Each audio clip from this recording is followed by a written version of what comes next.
Hello, Internet. It is I, Malik Aaron, and welcome back to Box Office Predictions. Today, we're going to be talking about Evil Dead Rise. So, as usual, we're going to be going over the pros and cons. So, let's get to it. Pros. So, Evil Dead. Mm.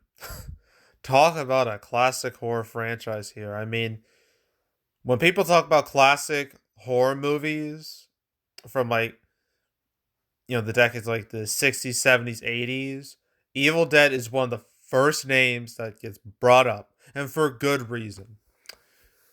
Because, the first three Evil Deads, The Evil Dead, Evil Dead 2, and Army of Darkness, were all directed by the one and only Sam Raimi, and all starred the one and only Bruce Campbell as Ash. And although none of the original Evil Dead movies were like huge successes. They were modest successes at best at the box office. They were got enormous acclaim, mainly the first two. The Army of Darkness not so much, but still got a really good reception. And these movies got like a huge cult following when they hit home media and are like widely regarded today as like these absolute gems. So yeah, I mean, that's obviously a good thing. But then 20 years passed, and a whole lot of nothing happened with Evil Dead until 10 years ago. Evil Dead came back in the form of a reboot. Well, a soft reboot, technically.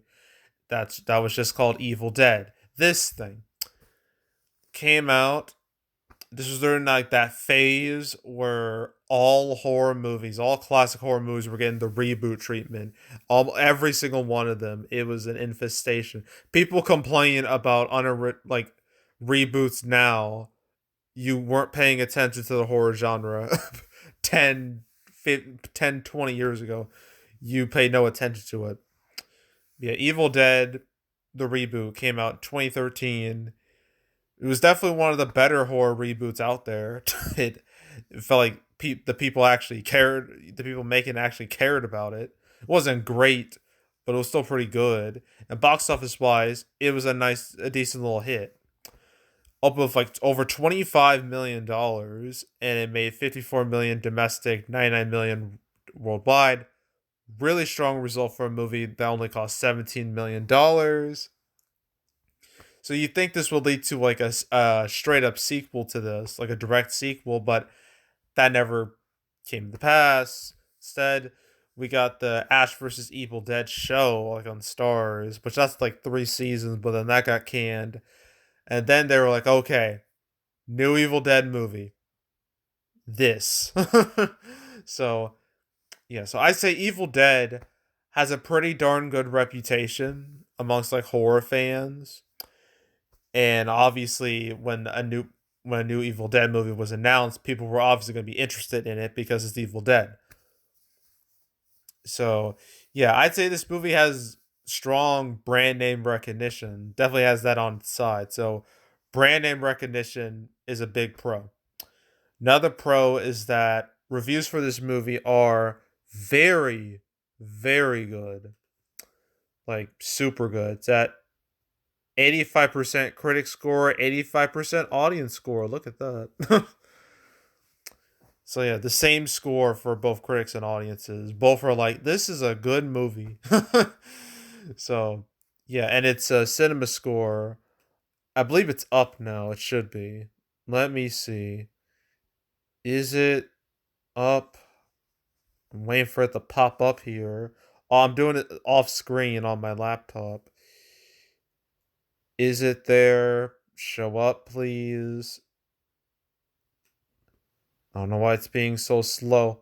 Okay. It got a B cinema score, which is actually higher than average for, a horror movie. Horror movies, they have it rough on cinema score. A lot of them get in like the C range.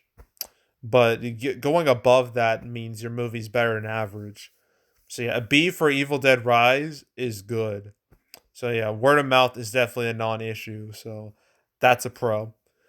Another pro is that Warner Brothers, they're actually trying with this movie. I've seen plenty of ads. Like they've been pushing this movie decently hard the last few weeks because obviously it would be stupid of them to just throw this movie just leave it to die, especially after they rescued it from a fate on HBO Max. Because yeah, this movie was supposed to be an HBO Max movie. That was the initial plan. But then last year they decided to change that and make it a theatrical release. They did that alongside other movies like the House Party reboot and Magic Mike's Last Dance. Those two they didn't those did not go well, but this I always had a feeling had a much better chance than the other two because obviously this being an Evil Dead movie, horror fans were going to be interested and they were going to show up. And that's what's happening now. Warner Brothers, they're putting in a decent effort into making this movie a mini event, and that has to be commended. So that's definitely a pro. The marketing surrounding the movie. Uh, trying to think of another pro. I guess another pro is that there's no direct, super direct competition until for like the next few weeks. When's the next horror movie? I don't even know. I guess I can check off screen. Okay, release schedule. Let's see. I mean, I guess there's Biao is Afraid, but that's a different type of horror. That's more weird. I guess Evil Dead Rise is kind of weird horror. Especially, I watched the movie in theater. I like, well, technically yesterday, and yeah, that's ooh. it was a ride. I'll tell you that. But trying to look for other like straight up horror movies. I'm not seeing any. What's the next? I guess the Boogeyman, but that's not till June 2nd, so this is plenty of time. So, I mean, sure, there's Pope's Exorcist and Renfield that came out last weekend, but Renfield was a complete non-starter, and Pope's Exorcist didn't do that much better. Both were kind of non-stars, although Pope's Exorcist will make its money back. The same will definitely not be said for Renfield, but both of those started like weak enough to where they won't there won't be an issue for Evil Dead Rise, probably because all the horror fans were just waiting for this to come out instead of the other two. So yeah, lack of like super direct competition, or at least detrimental competition, or at least direct detrimental competition. I label that as a pro. Trying to think of any other pros. Uh, oh, it's Thursday previews. It opened with 2.5 million Thursday night, which is pretty decent, I would say. I mean, compared to other horror movies recently, I know some of these aren't perfect comparisons because this is a franchise flick, and a lot of these are just not their original movies. But you know what? That's the wrong type of smile. Did not mean to pick that one. Smile.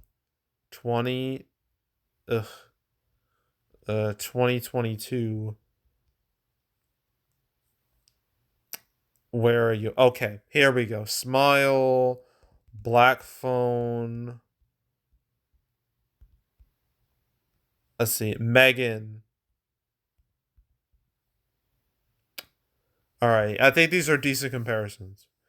So, Smile, which funny enough that this movie some people were reminded when the Evil Dead Rise poster came out, like the mother's face with the smile. Some people said it reminded them of Smile. So I thought that was amusing. But Smile was also saved from a streaming fate. That was supposed to be Paramount Plus, but then they looked at it and were like, wait, no, we have something here. We can make money off this. We can't sacrifice it to streaming. So they made it theatrical, and it worked out beautifully for Smile. But yeah, Smile, like one of the only bright spots of last fall. It had Thursday preview of $2 million and opened with 22.6 million. So that's a good sign.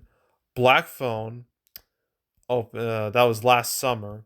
That opened with 3 million Thursday preview and opened with 23.6 million. Grant, that was summer. It's not exactly the greatest comparison, but whatever. And then Megan came out 3 months ago, and that opened with 2.75 million Thursday preview, and it opened with $30 million. So I said this movie's in a pretty good spot. I say. I mean, this isn't gonna pull like a Scream 6, okay?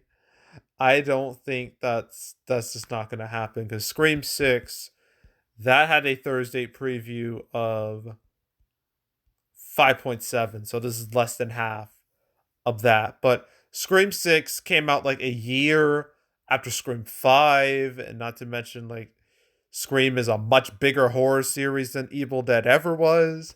That's just a fact. And, um, yeah, so I think comparing Scream 6 to Evil Dead Rise is kind of problematic.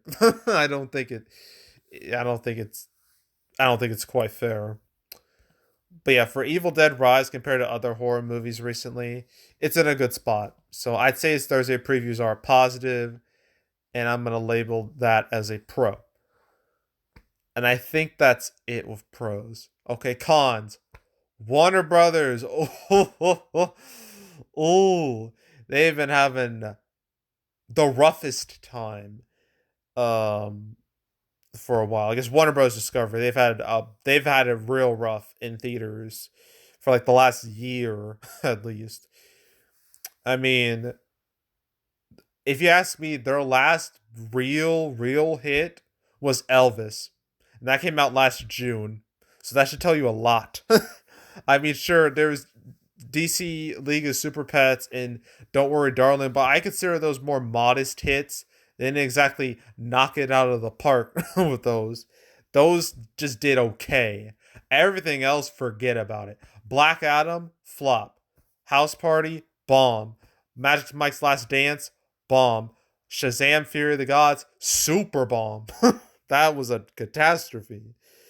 So like all these flops, one after another, that doesn't exactly make me confident in in their future movies. And with this in particular, considering like it was like this House Party, and Magic Mike's Last Dance, they're all saved from HBO Max at the same time. Seeing those two movies flop really made me concerned about Evil Dead Rise. I was like, oh no, are they just gonna screw this movie over too? Are they just gonna let it die? Obviously, that's not the case now, but yeah, I was worried for a while. But yeah, Warner Brothers they've been having some real bad luck in theaters. Probably at least probably about as bad as Disney, but at least Disney had Avatar too. At least they have that. Warner Brothers has nothing near that level. So yeah.